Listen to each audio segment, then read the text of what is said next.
우리 주신 하나님 말씀은 마태복음 26장입니다. 마태복음 26장 3절부터 5절까지의 말씀 같이 찾겠습니다. 마태복음 26장 3절부터 5절까지 석절 말씀인데요. 우리 석절 말씀을 한 목소리로 합독해서 읽겠습니다. 시작. 그때 대제사장들과 백성의 장로들이 가야바라 하는 대제사장의 관정에 모여 예수를 흉계로 잡아 죽이려고 의논하되 말하기를 밀란이 날까 하노니 명절에는 하지 말자 하더라. 아멘. 할렐루야. 하나님의 사랑이 우리와 함께 하실 줄 믿습니다. 어제 말씀에서 우리는 예수님의 십자가 사건이 하나님의 완전한 계획이었음을 살펴보았습니다. 가장 정확하고 가장 정밀한 때에 하나님의 뜻이 이루어진 사건이 바로 십자가였음을 우리가 살펴보았는데요. 그래서 십자가 사건은 흔히 세상 사람들이 생각하는 것처럼 실패가 아닙니다. 패배가 아닙니다. 절망이 아니죠. 오히려 승리의 시작입니다. 당신의 백성을 죄에서 건지시고 구원하시는, 그래서 하나님 나라를 선물로 주시는 승리의 시작이 바로 이 십자가 사건인데요. 하지만 이런 사실을 알지 못하는 원수 마귀는 예수님을 죽이려는 계획을 계속해서 진행시킵니다. 대제사장들과 백성의 장로들을 통해서 이 거사를 진행해 가는데요. 자, 3절과 4절 말씀을 다시 한번 읽겠습니다. 3절과 4절 시작. 그때 대제사장들과 백성의 장로들이 가야바라 하는 대제사장의 관정에 모여 예수를 흉계로 잡아 죽이려고 의논하되. 아멘. 이제 대제사장들과 백성의 장로들이 함께 모입니다. 그리고 예수님을 어떻게 처리할지를 의논합니다. 그동안에도 예수님을 죽이려는 음모는 계속해서 있었죠. 3년 반의 공생의 기간 동안에 끊임없이 예수님을 찾아오고 또 시비를 걸고 틈을 엿보면서 어떻게든 예수님을 무너뜨리고 또 죽이려 하는 그런 시도들을 이어왔었는데요. 하지만 이제 진짜 제대로 작심하고서 더 이상은 내버려 둘 수가 없다라고 생각하면서 이 일을 치르려고 계획을 세우고 있는 중입니다. 여러분 3절 말씀해 보시면 이 가야바라 하는 대제사장의 관정에 모였다라고 되어 있는데요. 이 가야바의 관정에 모였다는 건 대제사장이 예수님을 죽이려는 그 논의의 중심에 있었다는 것입니다. 뿐만 아니라 예수님이 붙잡히신 이후에 예수님이 그 회당의 군병들에게 붙잡히셔서 가장 먼저 끌려가셨던 곳이 이 가야바의 뜰이었다는 것을 생각해 보면 그 중심에, 이 모든 음모의 중심에 대제사장이 있었다는 것, 가야바가 있었다는 게 분명해 보입니다. 그래서 오늘 본문 뒤에 57절을 보시면 군병들이 붙잡고 예수님을 붙잡고 대제사장 가야바의 뜰로 갔다라고 본문이 기록하고 있는데, 여러분 한번 생각해 보십시오. 대제사장이 어떤 사람입니까? 사실은 지금 3절 말씀에 대제사장들이라고 되어 있는 것도 상당히 어색한 대목입니다. 대제사장은 이스라엘 병체 백성들 가운데서 단 한 사람만 존재하는, 단 한 사람만 있어야 되는 하나님이 세우신 사람이었거든요. 그런데 대제사장들이 있었다는 건 이미 이게 변질되고 있었다는 것이죠. 하나님의 뜻대로 이렇게 쓰임받고 있지 않았다는 것입니다. 대제사장 종신직이었습니다. 그 한 사람이 세상을 떠날 때까지 계속해서 하나님이 맡기신 역할을 감당하고 모든 백성과 하나님 사이에서 유일하게 지성소 안으로 들어가면서 어린 양의 피를 뿌리고 염소의 피를 뿌리면서 하나님과 백성 사이의 중보자 역할을 감당하는 게 대제사장이었는데, 그리고 이 사람이 세상을 떠날 때 그 다음 후계자가 그 역할을 이어받아서 그 역할을 감당하는 그런 자리가 대제사장이었는데 한 사람이어야만 합니다. 그런데 지금 대제사장들이라고 되어 있죠. 가야바가 있는가 하면 안나스도 있습니다. 가야바가 죽지 않았는데 또 다른 대제사장이 세워지면서 자기들끼리 바꾸기도 하고 또 내려놓기도 하고 다른 사람이 세워지기도 하는 그런 모습들이 이 당시에 있었던 것이죠. 자, 그래서 3절 말씀에 대제사장들이라고 표현하고 있는 것입니다. 이것부터가 문제가 있는 거잖아요. 자, 그런데 보십시오. 대제사장은 어떤 역할을 하는 사람이라고요? 하나님과 이스라엘 백성들 사이에 중재자, 중보자 역할을 하는 사람입니다. 결국은 예수 그리스도를 예표하는 사람인데요. 자, 그래서 하나님을 예배하는 일에, 또 하나님께 제사 드리는 일에 가장 큰 책임을 맡은 사람이었습니다. 그리고 그 제사를 진행하는 것에 있어서 모든 일들을 관리하는 그런 사람이 바로 대제사장 아니겠습니까? 자, 그런데 이렇게 가장 중요하고 큰 역할을 하는 사람이 하나님을 대적하는 가장 중심에 서 있습니다.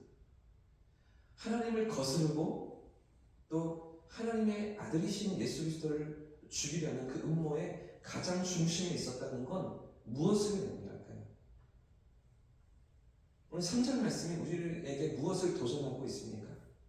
우리의 직분이, 우리의 역할이, 우리의 신앙 경력이 우리의 믿음을 보증하는 게 아니라는 것이죠. 우리의 이름에 붙어있는 그 무엇이 바른 신앙을 입증하는 게 아니라는 것입니다. 아무리 목사여도, 아무리 중직자여도 말씀 위에 깨어있지 않으면 얼마든지 하나님과 반대편에, 하나님과 다른 자리에 서 있을 수도 있다는 것입니다. 여러분, 지난번에도 제가 말씀드렸지만 그렇게 순수하고 열정이 있는 신앙인이었는데, 믿음의 사람인 것 같아 보였는데, 누구나 다 본받고 싶고 따르고 싶은 정도의 뜨거운 신앙의 사람이었던 것 같은데, 시간이 지나서 뚜껑을 열어보니까 어떻습니까?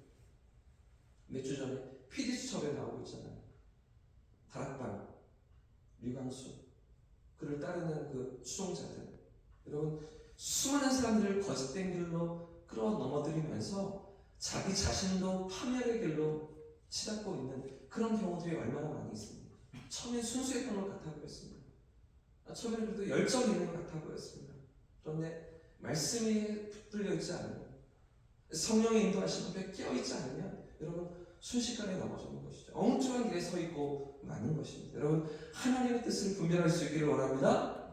언제나 말씀 위에서, 변치 않으시는 진리의 말씀 위에서 하나님의 뜻을 분별하고 성령의 인도하심을 따라가는 저와 여러분 되시길 축복합니다.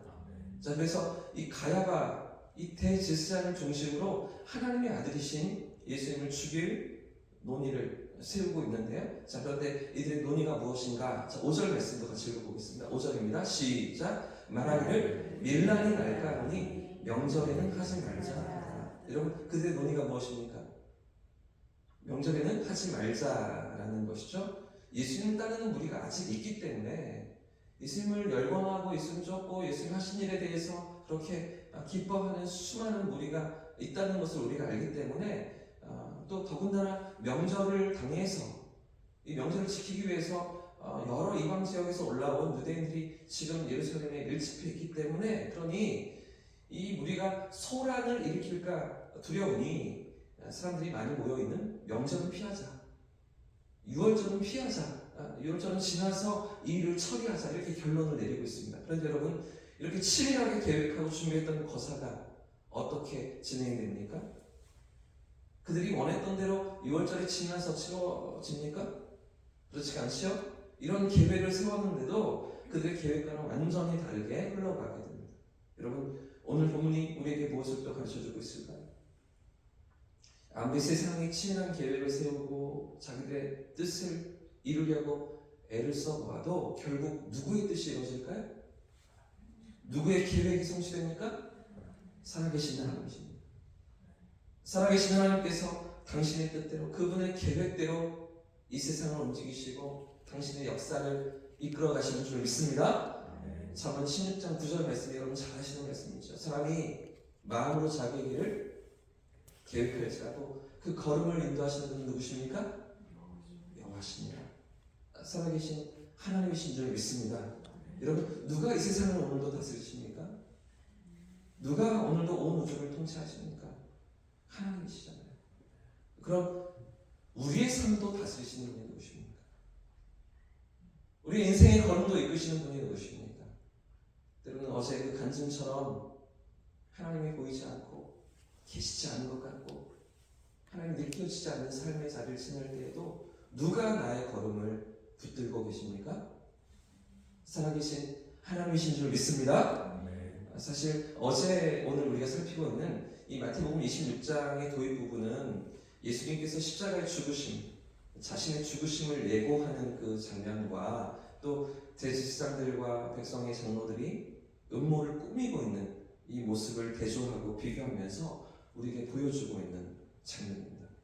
짧은 본문이지만 예수님께서 자신의 죽음을 예고하시는 모습과 그런가 하면 이 종교 지도자들이 거사를 준비하고 논의하고 또 진행시켜가는 그 모습을 우리에게 대조하면서 보여주고 있는 그런 대목인데요. 예수님은 하나님의 뜻을 분명히 아셨습니다. 그리고 묵묵히 그 길로 나아가셨죠. 성부 하나님의 계획, 그 계획을 아시고 성자 예수님께서 그 일들을 진행시키십니다. 성취하시고 이루십니다. 그리고 성령께서 그 일을 우리로 하여금 적용시키시고 믿게 하시고 우리 안에 들어오셔서 예수의 십자가로 우리를 구원하시는 그 일을 성령께서 하시는 역사인데요. 예수님은 하나님의 뜻을 아셨죠. 하지만 종교 지도자들은 자기들 생각대로 일을 꾸미고 있습니다. 자기들이 옳다고 생각하는 그 신념대로 그 판단대로 모든 일들을 진행해 가고 있습니다. 하지만 그럼에도 결국 하나님의 뜻이 이루어지는 줄 믿습니다. 하나님의 계획이 성취되는 것이죠. 어떤 권력도 어떤 권세도 하나님의 뜻을 막지 못했습니다. 가장 정확한 때, 가장 정밀한 순간에 하나님께서 그 일을 이루시면서 오래전부터 준비하시고 영원 전부터 계획하신 우리를 향한 구원 계획을 바로 그 순간에 6월절에 나무 위에서 십자가 위에서 우리를 위해 이루시는 하나님이신 줄 믿습니다. 여러분, 오늘도 우리가 살아가는 세상을 한번 보십시오. 권력을 가진 자가 승리하는 것 같아 보입니다. 돈을 많이 가진 자가 성공하는 것 같아 보입니다. 하지만 그럼에도 불구하고 결국 그런 인생들도 누구 앞에 서야 합니까? 어디로 나아가고 있습니까? 하나님의 심판대 앞이잖아요. 결국 그런 인생들도 하나님 앞에 서야 할 그런 운명인 것을 우리가 기억해야 되는 건 아니겠습니까? 마음껏 떵떵거리며 사는 것 같아 보여도 모든 인생이 가는 길을 그들도 피할 수가 없는 것이죠. 여러분, 오늘도 하나님 앞에서 살아가는 저와 여러분들 되셔서 우리의 모든 삶을 자기 뜻대로 이끄시고 선한 길로 인도하시는 살아계신 하나님 앞에 우리 마음이 깨어있고 우리 믿음이 깨어있는 그런 하루가 되시기를 예수님의 이름으로 축복합니다. 그 말씀의 인도하심 앞에서 성령의 이끄심 앞에서 오늘도 믿음을 붙들고 주님과 함께 걷는 저와 성도들 되시기를 주님의 이름으로 축복합니다. 이렇게 찬송하고 기도하겠습니다.